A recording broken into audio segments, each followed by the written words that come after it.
pegar para mim e vou aplicar em mim isso, né? Porque aos olhos dos outros, né, a gente sempre está vendo os erros. Sim. Os erros. Os acertos, a gente só quer ver o nosso. Exatamente. E daí é complicado você tentar administrar isso com mais pessoas. Que cada um está vendo o seu lado. Exatamente. O grande desafio é isso. É você trabalhar a comunicação para você acessar todas as pessoas que estão ao seu redor. Por isso que a comunicação é a base, né? De tudo. Ser... Vamos falar sobre os filtros dimensionais de percepção, isso é muito legal. Você comentou. Até só voltando, né, desse seu amigo, ele falou, nossa, eu acompanho você, mas às vezes, né, aplicar tudo demanda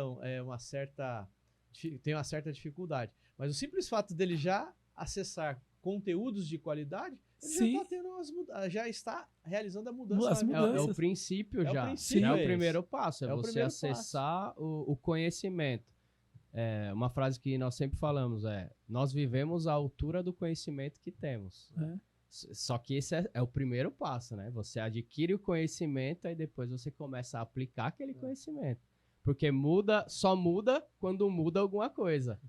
E o mundo ele é tão de dinâmico, mudança não muda nada. O mundo ele é tão dinâmico que estamos todos os dias aprendendo, né? Sim. Então temos que estar atento todos os dias para novos aprendizados, para novas comunicações, conhecendo pessoas, se comunicando com ela. Sim. Ainda mais o mundo que a gente vive hoje, né? Que é de extrema mudança de informação, dinâmico. Você ia falar do filtro? Os filtros dimensionais de percepção, fala aí. Aí você falou, né, a dificuldade, né, que tem muitas pessoas, como que você comunica com tantas pessoas de uma forma eficiente e eficaz? Então, nós já começamos demonstrando alguns pilares básicos da comunicação. Sorriso, levantar de sobrancelhas, você arregalar os olhos, aqui, né, mostrar a jugular. Então, o cumprimento, você olhar, né, nos olhos da pessoa, a interação. Agora, existe algo que é muito importante, que a gente denominou no nosso livro ali, a Arte e o Poder de Comunicar Bem, né, do programa WIN. Mostra aí. Deixa eu mostrar aqui para o pessoal, para essa câmera aqui. Olha aí. Está disponível no Amazon. O que a gente colocou aqui? As pessoas, elas têm basicamente 3 formas de se relacionar com o mundo, que a gente chama de filtros dimensionais de percepção. É como a pessoa percebe o mundo. Então tem um grupo que são os visuais, que são 35% das pessoas. Tem outro grupo que são sinestésicos, que são 40% dessas pessoas. E outro grupo que são os auditivos, 25% das pessoas. Então, se você vai num evento, num aniversário, a estatística mostra que naquele aniversário que tenha 50 pessoas, 35% são visuais, 40% são sinestésicos e 25% são auditivos. Lúcio, venha falar aqui pra gente, fazer um discurso pra gente aqui da pessoa do aniversariante. Aí você fala, puxa vida, como que eu vou acessar todo esse público? Trabalhando porque dentro você tem filtros, um filtro específico. Exato. Sim. Você tem um filtro. Né? Então, se você pegar, foi bem colocado, se você falar assim, eu vou falar dentro do meu filtro, comunicar do jeito que eu recebo as informações e como que eu me relaciono com o mundo, somente uma fração vai perceber de uma forma adequada a comunicação que você vai falar. Os outros você vai se perder. Então, vamos pegar um exemplo assim, quando você estava na escola, tinha lá um professor que chegava, sentava e ficava lá, bababá, falando, naquele grau lá. Aí tinha lá só alguns alunos que prestavam atenção no professor, ou, né, escutavam o professor. Esses eram os 25% auditivos. O resto que é visual, meu amigo, não tem atenção nenhuma. Os sinestésicos também não tem atenção nenhuma. Então a classe ficava naquela bagunça, naquela balbúrdia toda, porque o professor não conseguia comunicar em todos os filtros dimensionais, porque ele era auditivo. O auditivo, ele só fala, ele precisa só ouvir a voz dele, ele precisa só entonação de voz. Ele fala mais pausadamente, de uma forma mais reflexiva, de uma forma mais lenta. E o visual? O visual fala rápido, ele pega tudo, as imagens, o pensamento é acelerado, porque ele precisa processar a linguagem dele de acordo com a velocidade do pensamento. Então ele respira rápido, ele é simétrico, ele precisa ver a movimentação, e a pessoa não levantava para falar. Então perdeu 35% do universo da sua sala. E o sinestésico, ele precisa de impacto, ele precisa de relacionamento, ele precisa de interação, ele precisa tocar na pessoa, ele precisa sentir o conhecimento entrando. Aí esse professor que era só auditivo e comunicava somente no filtro dimensional dele, não atingia os 40% do sinestésico, só 25% da sala. Então, olha só, a comunicação faz diferença? Faz. Se ele fosse um bom comunicador, mesmo ele sendo uma pessoa auditiva, ele ia levantar, ele ia se movimentar na sala, ele ia gesticular, ele ia usar palavras de impacto para poder atingir o sinestésico, ele ia modular a voz dele, ó, grave, mais agudo, ele vai botar pressão naquela informação que ele quer fazer com que ela seja destacada. Então veja que ele começa então a falar somente, não somente para os auditivos, mas ele fala para aquele que enxerga e para aquele que sente.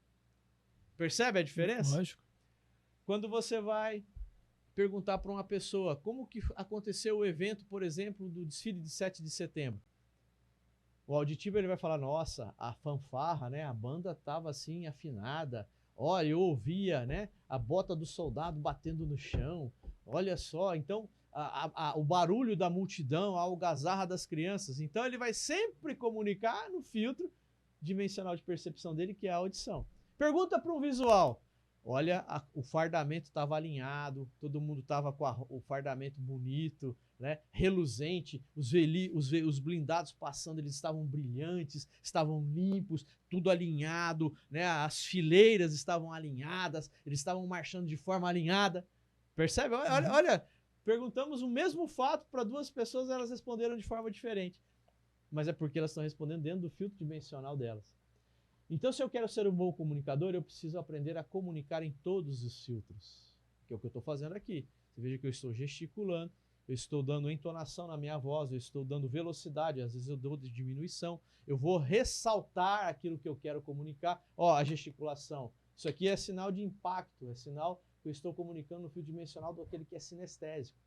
Então, percebe? Aquele que é um bom comunicador, ele vai comunicar em todos os filtros. E aí ele vai ser entendido por todas as pessoas. Então é o que a gente fala, você compreende no seu filtro dimensional, mas você empreende, você tira a sua informação de dentro para fora, em todos os filtros dimensionais, para você ser um bom comunicador e levar a sua mensagem de forma a produzir um resultado que você espera. Com certeza. Faz sentido? Claro que faz. Claro que faz. Claro que faz. Então a gente percebe que para você ser um ótimo comunicador, você tem que estar atingindo essas 3 fases. Exatamente. Para você se comunicar com escalas maiores de pessoas. O maior número de pessoas possível. Isso é uma forma de um orador, de um palestrante, de um comunicador de TV, de rádio. Ele está expressando o seu entendimento de comunicar, a sua arte de comunicar. Uhum. Exato. E dentro do trabalho, como que a gente se aplica uma comunicação assertiva dentro da empresa, onde você tem pessoas pessoas que lideram, pessoas que subalternas como você, e você ter que gerir tudo aquilo e saber comunicar entre si. Tem alguma técnica, alguma...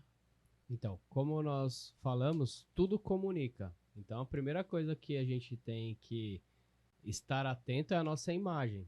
Qual a imagem que nós estamos falando? Literalmente, como que você vai vestido, né? Como que você vai barbeado, você vai com o cabelo penteado, as formas que você fala, porque a pessoa, por exemplo, que usa muita gíria, ela pode ter uma imagem, fazerem uma imagem dela de uma pessoa um pouco mais relaxada, talvez que não se empenha tanto. Então, depende do ambiente onde você estiver, você pode mudar o seu linguajar. Um bom comunicador, ele não vai falar formalmente na roda do futebol, né? Não vai falar como o vernáculo advocatício, técnico, jurídico, não, né? Vai falar com a sua esposa, minha mulher excelentíssima, digníssima, assentai-vos à mesa para nós jantarmos. Não. Então, tem que ter uma comunicação versátil, né? Exatamente. Você precisa adaptar o ambiente à sua comunicação.